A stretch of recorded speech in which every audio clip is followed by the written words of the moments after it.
Welcome, everybody. Good morning. Our March edition. Yes, sir. Behind the Lines. Yes, it's definitely March. If you can look at my swollen eyes from allergies. Yes, and you do sound like it, too. I got to say that. So don't adjust your sets at home. It is. Yeah, I just sound this bad all the time. Thank you, John. Busy week. Yes, sir. It's been a very busy week. But remember, God is still in control. We've had a very active week, as you know. Storms pounding us. They traveled, I guess that would be northeast through our system. Yeah. Noxubee County, Clay County, several broken poles. We came up with 32 broken poles. Is that right, John? That is what I have. Yes, sir. And that's from the storm. Yes. Crews, office staff did an excellent job. When we go through this, it's all hands on deck. That's right. John, y'all did an excellent job of social media, keeping the members informed. Thank you. And our members have been very patient with us, very supportive, and we've got a great staff. They operate like a fine-tuned oil machine when this happens, so we're blessed. We really are. Well, and to our credit, we practice this stuff a lot. We think about it a lot. We prepare ahead of time. We've got a wonderful, what we call a war room set up to where we can sort of manage the damage assessment and the response. So, yes. And from you on down, that thing is staffed, until we shut down for the night. And it's just a nice bit of teamwork when everybody It pulls takes together. all of us, and everybody helps. So, members and employees, thank y'all for your work this week. You did a great job. So just real quick, some of the numbers that we talked about. At the height of the outages, we had just over 3,000 folks out, and almost 2,000 of those were in Clay County, and another 500 and change were in Noxubee. And when you look at the damage path, you can tell, I don't know that it's been officially said yet, but it was clearly there were a couple of tornadoes. Yeah. That because those damage paths are in such a straight line, and you can see kind of where it picked up and went down, picked up and went down. Saving grace, to my knowledge, unless you've heard different, I don't think anyone was hurt in the community. Not that I've heard, and there was, there were structures damaged, but I didn't really see many just demolished houses or anything like that. I saw roof damage and trees on things and tin off of barns and whatnot, but we were really blessed because that thing really skirted a couple of heavily of large neighborhoods in West Point. Waverly missed Yokohama. Went stayed right out in the country for a good bit. The cattle auction company over there in Clay County got hit pretty good. Prairie Wildlife was hit pretty good. It did narrowly miss the cotton gin in Noxubee County, Bogachita gin, knocked some stuff out there. So I think the path of it stayed fairly rural. But we had 32 total broken poles. We had 10 in Noxubee County and 22 kind of all over Clay.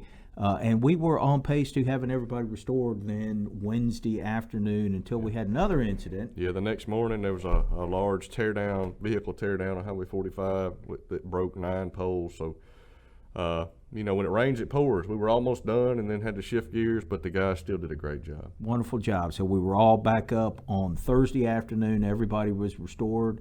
And, I think the guys are ready to have a good weekend and maybe rest up a little bit. And knock on wood, just, the 17 years I've been here, what I've noticed, and I don't know if it's statistically accurate, but usually the last week in April is when we get pounded. So we're not through it yet. April's usually a heavy, tornadic, weather impactful month for us. So be aware we may see more of these. And, of course, one of the things that we saw this storm that we really haven't had to deal with before is fiber. We have a lot of fiber in the air now. And it's holding up good, though. Held up real well. We had, as far as we can tell right now, we had one break in a line that was actually live out in the middle of Plum Nelly Road area down in southeast Lowndes County.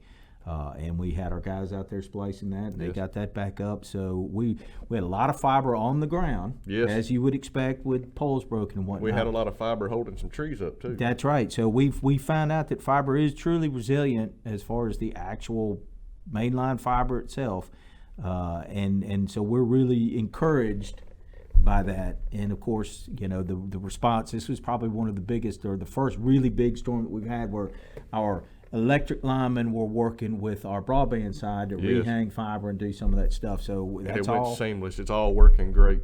Yep, and because we talk about that all the time, we try to train with it. We're all on the same team, and it was nice to kind of see that stuff go together too. But just want to remind everybody while you're listening, when this happens, don't assume it's fiber on the ground, please, because it could be a live power line.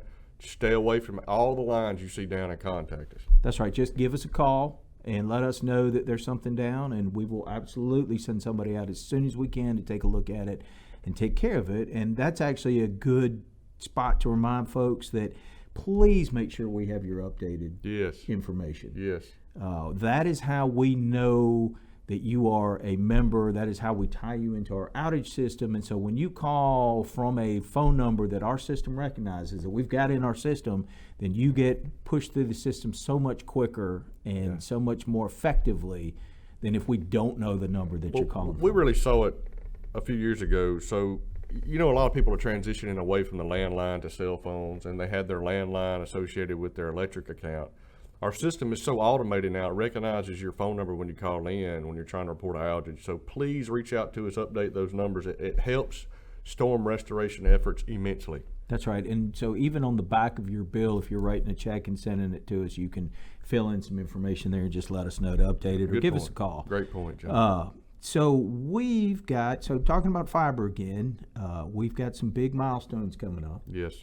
We are this week going to start a new phase. That, and today we're going to hit how many? We're going to hit 4,000 customers. Today, and we're starting in Octoc. Yes. Yep. So our Octoc phase is officially open as of 8 o'clock this morning when we start to hook up our first customer, and we will hit our 4,000th customer. Should be today is what we're expecting, and of course we'll be celebrating those. You'll see those folks. We'll have some goodie bags for them, and do some things with them to show our appreciation. But boy, things are going well, aren't they? They are. We're blessed. That's the great part of what we do, John. I feel gratification in the fact that all the things that we do, I feel like we're giving back to the community, whether it's storm restoration, broadband, fiber, the Four County Foundation.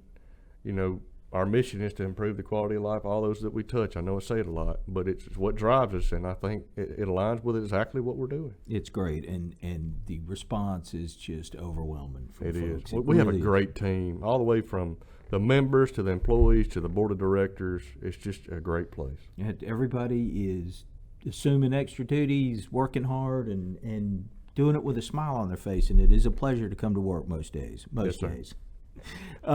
So look, also wanted to talk about another big milestone that the cooperative has hit this week. Why don't you tell them about that? Well, other than the 4,000, John, remind me what it was? We have hit 50,000 meters. Oh, yeah. Actually, 50,008, and it goes up and down. And we're looking at an apartment complex in Starkville, which will throw it immensely over 50,000. This has been teetering on the works for a while. Our co-op grows about 1 and 1.5% a year. So it's a big milestone for us. We've been focusing on the small milestones on the fiber, 1,000, 2,000, 3,000. But to hit 50,000 members for this co-op, it's wonderful. It is, and of course we continue to grow. And the reason why we've kind of skirted up to that line and then run away from it a little bit is the university really affects that, because we have so many folks come in, and that'll bump up the meters, and then we have a lot of people leave at the end of the semester, and that brings it back down. And the Air Force Base plays a little in that. That's too, right. Some of that 2-year cycle. But it's really impactful to us because if you're familiar with electric co-ops, most of them are rural, and most of them across the country have been losing members. As children grow up, get out of school, they want to move into a city typically, and a lot of co-ops have lost people where we haven't seen that. We've seen growth, so we're blessed. And we expect to see even more growth because housing is really booming in several of our counties in our service territory. We believe that internet will play a big part in letting people continue to move out into areas that haven't been developed yet, because now they'll have the same internet connection that they would in the city. Yeah. So again, to Brian's point, we're trying to make a difference, not just in our members' lives, but just trying to, that rising tide lifts all boats, and we're trying to be a big part of that tide. I think we live in a great part of the country, and the quality of life is awesome, right? I believe everybody should grow up on a farm and have that work ethic and freedom to live up on a farm, but then you can have the technology of living in a big city now with fiber. So that's right. I'm hoping you see more people stay in country and move back and buy old home places and fix them up. I hope that's what you see. And we're going to do our best to support that. Yes, sir. So, all right. Well, I think that's all we've got today. Hope everybody has a wonderful rest of March and April. and we got a lot of neat stuff to talk about. Got an annual meeting coming up June 2nd. June 2nd. We are going to do that live at the EMCC Lyceum like we do every year. So look for information on that, and we'll have board elections coming up, so we'll have information on that as we move forward, but a lot of stuff happening. Yes, sir. Thank y'all. Stay safe, and God bless you. See you soon.